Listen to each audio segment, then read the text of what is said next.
嗨，大家好，我是拉拉。如果你打算来中国旅行，一定要先看一看这个视频，因为今天我们要学习跟问路、交通有关的说法。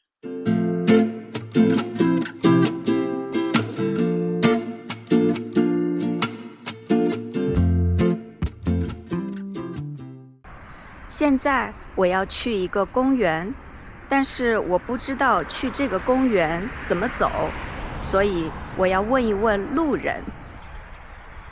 哎，你好，请问爱辉公园怎么走？请问，爱辉公园怎么走？到这里这个路口一直往下走也行。这个路口往下走。对，这过完这个医院旁边就是爱辉公园。大概走多久啊？大概要走多久？从这里下去可能还有400-500米左右了。400-500米。医院旁边就是爱辉公园。医院的旁边。对。好，谢谢啊。这就是爱辉公园。我去那里的时候，正好遇到小学生来这里春游。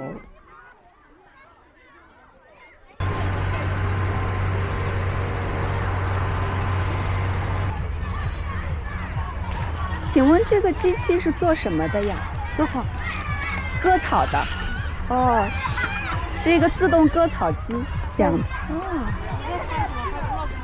对。腾冲有很多旅游景点，但是我不知道怎么去那些旅游景点，所以我打算向出租车司机打听一下。相比于在路边打车，我更喜欢用手机软件打车。你好。你好。6782。上车的时候，你需要告诉司机你的手机号码后4位。师傅，我问一下，我要去那个火山地质公园的话，怎么去那儿比较方便？我要去，怎么去那儿比较方便？打车方便吗？打车的话，大概要多长时间？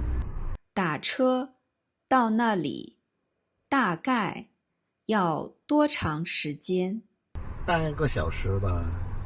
要半个小时。还有点远啊。也20多公里吧。20多公里。它有那个公交，但是那个太慢了，公交。那您知道怎么从腾冲去芒市吗？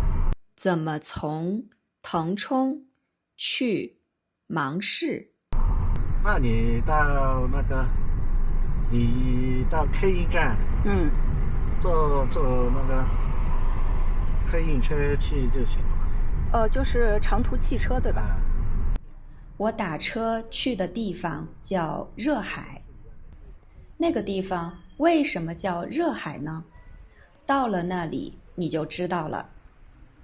站在这里真的又晒又热，真的好热呀。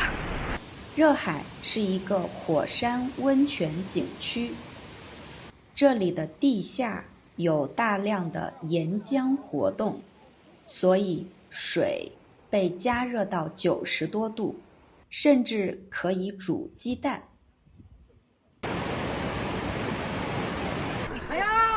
请问大滚锅还有多远？请问还有多远？还有800-900米。800-900米。好，谢谢啊。大滚锅是这里最有名的景点，但我觉得它不是最有意思的。最有意思的是这个怀胎井。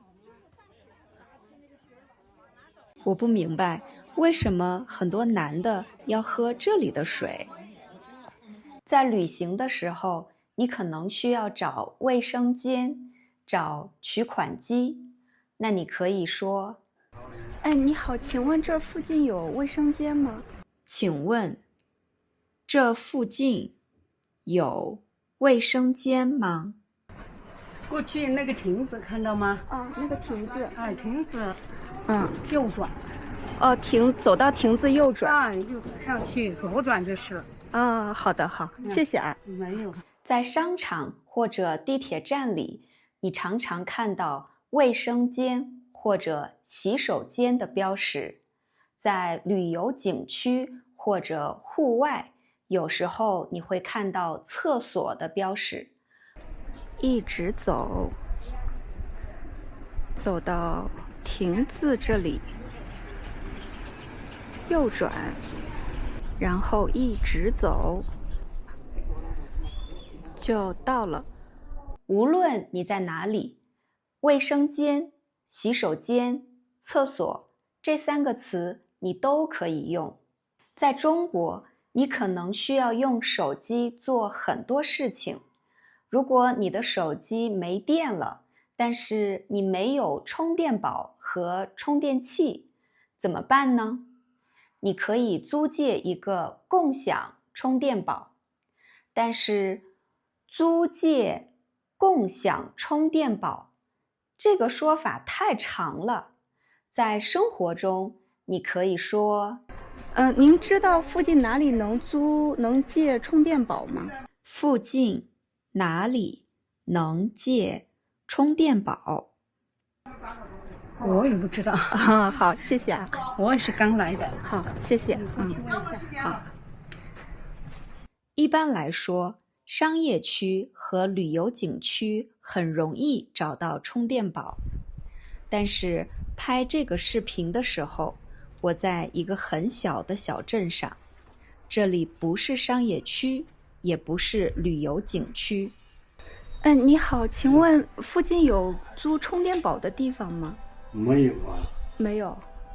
但对面那个段家驿可以租。段家，那个叫段家什么？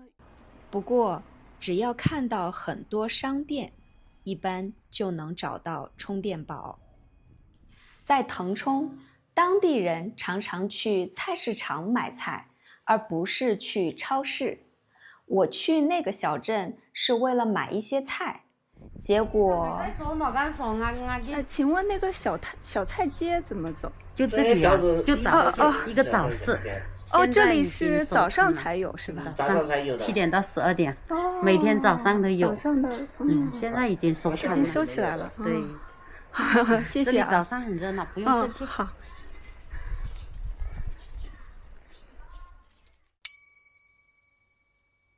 问路的时候，应该说你还是您呢？